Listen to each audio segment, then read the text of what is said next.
4 PM news network में दोस्तों आपका स्वागत है। मैं हूं आपके साथ राशिद ज़हीर। जस्टिस गवई एक ऐसा फैसला देने जा रहे हैं लगभग कि इतिहास बदल जाएगा। मैं इतिहास क्यों कह रहा हूं? ये विधायकों की दल बदली आप बराबर सुनते आए हैं और भारतीय जनता पार्टी का नाम दल बदल करा करके सरकार बनाने में सरे फहरिस्त होगा।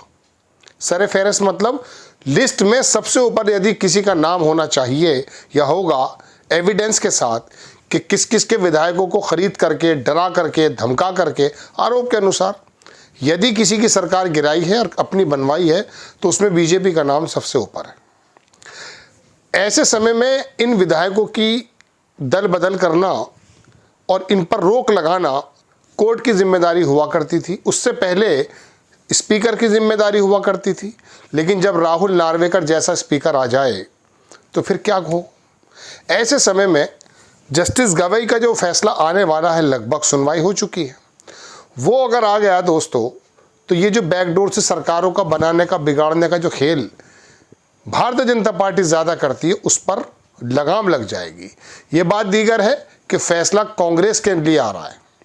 तेलंगाना में आपको याद हो, DK शिव कुमार कहें या बाकी दूसरे लोग कहें, वहाँ KCR की सरकार ख़त्म होकर के कांग्रेस की फुल बहुमत की सरकार वहाँ पर है। लेकिन जैसे ही सरकार कांग्रेस की बनी, तेलंगाना राष्ट्र समिति जो थी, TRS थी, वो BRS हो गई थी बाद में। उनके भी बड़े ऊंचे ऊंचे विचार थे, लेकिन देखिए पार्टी कैसे ख़त्म हो जाती हैं। 10 विधायक बिना बुलाए अपने आप कांग्रेस में आ गए। उसी के बारे में सुनवाई थी। BRS के नेताओं ने हाई कोर्ट के बाद फिर सुप्रीम कोर्ट का रुख किया था कि साहब ये हमारे विधायक हैं और ये कांग्रेस में चले गए। सिंघवी साहब जो हैं वो भी पेश भी हुए, दूसरे लोग भी पेश हुए। बेहतर तो ये था कि मनु सिंघवी ये कह देते कि साहब दल बदल करके आए हैं, आप जो चाहे फैसला दें, हम आपके साथ हैं। लेकिन जाहिर सी बात है, हमाम के अंदर सभी लोग नंगे होते हैं। आपको खबर दिखाने की कोशिश कर रहा हूँ दोस्तों। कई सारे अखबारों ने छापी है, लेकिन हुआ यूं है कि हर अखबार अपनी अपनी बात रखता है। अखबार लिखता है दोस्तों कि सुप्रीम कोर्ट का तेलंगाना सरकार और विधानसभा अध्यक्ष कार्यालय को नोटिस, स्पीकर को भी नोटिस दे दिया गया और 10 विधायक की विधायकी समाप्त हो सकती है और होनी चाहिए। ये बात अलग है कि K चंद्रशेखर राव की पार्टी के हों या किसी और के हों, यदि आपको सत्ता की मलाई नजर आती कांग्रेस के साथ तो आप कांग्रेस में चले जाएंगे। फिर कहते हैं मेरा दम घुट रहा था, मुझे माहौल नहीं मिल पा रहा था। और नीतीश कुमार को तो हर बार याद किया जाएगा। आप देखें दोस्तों, खबर है कि उच्चतम न्यायालय ने दल बदल कर सत्ताधारी कांग्रेस में शामिल भारत राष्ट्र समिति यानी कि BRS विधायकों को अयोग्य ठहराने की मांग वाली याचिकाओं पर फैसला करने में देरी के मामले में तेलंगाना सरकार और विधानसभा अध्यक्ष कार्यालय को नोटिस जारी कर 25 मार्च से पहले अपना जवाब दाखिल करने का मंगलवार को आदेश दिया है। न्यायमूर्ति BR गवई, ये चंद्रचूड़ भी नहीं कर पाए ये काम। न्यायमूर्ति BR गवई और न्यायमूर्ति अगस्टिन जॉर्ज की पीठ ने यह आदेश पारित करते हुए सवाल किया कि क्या विधानसभा का कार्यकाल समाप्त होने तक ये जारी रहना चाहिए?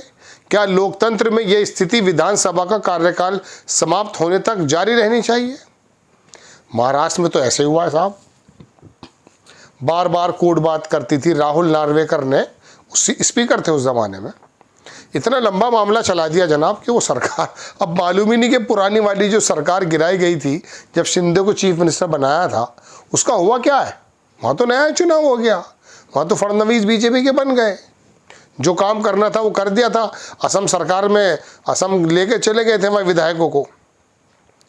अखबार लिखता है दोस्तों कि पीठ ने सत्तारूढ़ कांग्रेस में शामिल हुए 3 BRS विधायकों को अयोग्य ठहराने के मामले में तेलंगाना उच्च न्यायालय के नवंबर 2024 के आदेश के खिलाफ याचिकाओं पर विचार करते हुए पूछा कि अयोग्यता याचिका पर फैसला करने के लिए उचित अवधि कार्यकाल समाप्त होने के बाद होनी चाहिए। पीठ ने आगे पूछा कि लोकतांत्रिक सिद्धांतों का क्या हुआ, जबकि दूसरी याचिका बाकी 7 विधायकों के दल बदल से संबंधित थी। पीठ ने, ये इतना शुद्ध हिंदी लिखते हैं, कि बाज़ मरतबा समझने में दिक्कत होती है, इसलिए हमें अपने अंदाज में बात करनी पड़ती है। पीठ ने प्रतिवादियों में से एक की ओर से वरिष्ठ अधिवक्ता AM सिग्मी से पूछा कि वो अदालत को बताएं कि विधानसभा अध्यक्ष को मामले पर फैसला करने के लिए सीमा क्या है, फिर अदालत मामले पर फैसला नहीं करेगी। पीठ ने कहा कि हर मामले में ऑपरेशन सफल और मरीज की मौत नहीं हो सकती है। मैं किसी चीज़ का जिक्र नहीं कर रहा हूं। वरिष्ठ अधिवक्ता CA सुंदरम याचिकाकर्ताओं के लिए पेश हुए। उन्होंने कुछ प्रतिवादियों का प्रतिनिधित्व कर रहे वरिष्ठ अधिवक्ता मुकुल रोहतगी के बारे में कहा कि उन्होंने पिछली सुनवाई के दौरान कहा कि ये जवाब दाखिल नहीं करने जा रहे हैं। सुंदरम ने पीठ के समक्ष कहा कि 3 तथ्य स्वीकार किए जाते हैं। अयोग्यता आवेदन मार्च और अप्रैल 2023 में दायर किए गए थे। जहां तक रिट याचिका से अन्य, बड़ी लंबी बातें हैं, बस मैं तो टोटल मिला के ये बताना आया था दोस्तों कि इन 10 विधायकों की विधायिका जानी चाहिए या नहीं। इसके अंदर कुछ वकील और ये तमाम लोग आपको मालूम है कुछ हीलम हुल्ली करते हैं, लेकिन बात यह है कि जस्टिस गवई अगर ये फैसला दे देते हैं, उन विधायकों की विधायकी निरस्त कर देते हैं। लोकसभा स्पीकर को जिस प्रकार से नोटिस दिया गया है, उनकी भी कह सकता हूं कि वो जो लेट लतीफ़ी चल रही है उसको भी लगाम लगनी चाहिए। बात ये नहीं है कि वो के चंद्रशेखर राव की पार्टी के थे, BRS के थे या BJP के थे। बात यह है कि आप किस सिंबल पे जीते थे, कौन सी पार्टी को जिताया था। विपरीत परिस्थितियों में भी अगर मिसाल के तौर पे लोग किसी पर्टिकुलर व्यक्ति को चुनते हैं, किसी पर्टिकुलर पार्टी को चुनते हैं, तो उनका विश्वास ये होता है कि ये भले ही लोग कम आएंगे, सरकार में नहीं आएंगे, छोटा दल है, लेकिन भविष्य में ये बड़ा दल बन जाएगा, कुछ करके दिखाएगा। ऐसे समय में उनकी उम्मीदों को ख़त्म करते हुए अभी आपने देखा था बिहार में जो वो वकील साहब थे, यहीं तेलंगाना हैदराबाद के, असदुद्दीन ओवैसी हैं, उनके 5 विधायक जीत कर आए थे, 20 शायद लड़ाए थे। इस बार से पिछली बार की बात है, 1 करोड़ रुपए में बिक गए, ऐसा कहना असदुद्दीन ओवैसी का। ये विधायक जब 1 करोड़ में अपना ईमान का सौदा कर लेते हैं, ये खाली अपना सौदा नहीं कर लेते हैं, ये जो 1 लाख वोट, 1.5 लाख वोट या 75,000 वोट जो मिलता है, ये दरअसल उन वोटर्स का सौदा करते हैं। तो बिल्कुल होना ये चाहिए कि ऐसे लोगों को बिल्कुल इनकी अयोग्यता भी ख़त्म हो जानी चाहिए, योग्यता सॉरी, और दूसरी बात, इनके ऊपर कोई ना कोई सज़ा का प्रावधान भी, अगले इलेक्शन 2-3 इलेक्शन तक इनको लड़ने की पाबंदी भी होनी चाहिए। ये अपनी पार्टी के साथ भी गद्दारी करते हैं, अपने वोटर्स के साथ भी गद्दारी करते हैं, ख़ास उस समय जब इलेक्शन हो रहे हों और सरकार के बनाने बिगाड़ने का खेल हो रहा हो, उस समय तो बहुत ज़्यादा क्रिटिकल स्थिति हो जाती है। हमने देखा मध्य प्रदेश में ज़माने बाद कांग्रेस आई थी, वहाँ वो माधवराव सिंधिया का जो बेटा है, क्या नाम उसका, ज्योतिरादित्य सिंधिया, उसकी कुछ बात नहीं बनी, राहुल गांधी से धक गए और तोड़वा दी सरकार। कोरोना के दौरान शिवराज चौहान शपथ ले रहे थे, लेकिन बात एक और भी है, आम लोगों की अदालत। पहले किसी ज़माने में कोई विधायक, कोई नेता अपना दल बदल कर लिया करता था, उसका बायकाट कर देते थे वोटर्स। आज सब कुछ भूल गए। अभी दिल्ली में ऐसा देखने को मिला कि जो पिछली बार भाजपा से लड़ रहा था वो आम आदमी पार्टी से लड़ रहा है, और जो आम आदमी पार्टी से लड़ रहा था वो भाजपा से लड़ रहा है। यानी कि फूफा मौसी के हो क्या तुम? कौन हो भाई?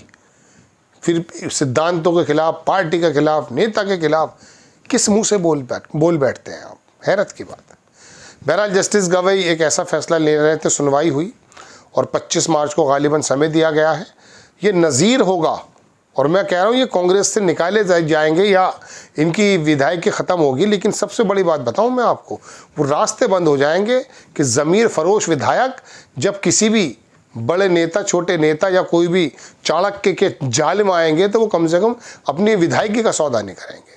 आपको खबर कैसी लगी अपनी राय कमेंट्स बॉक्स में ज़रूर दीजिए। चैनल को सब्सक्राइब कीजिए, शेयर कीजिए। नेक्स्ट टाइम मैं किसी खबर के साथ हाजिर होता हूँ। जय हिंद।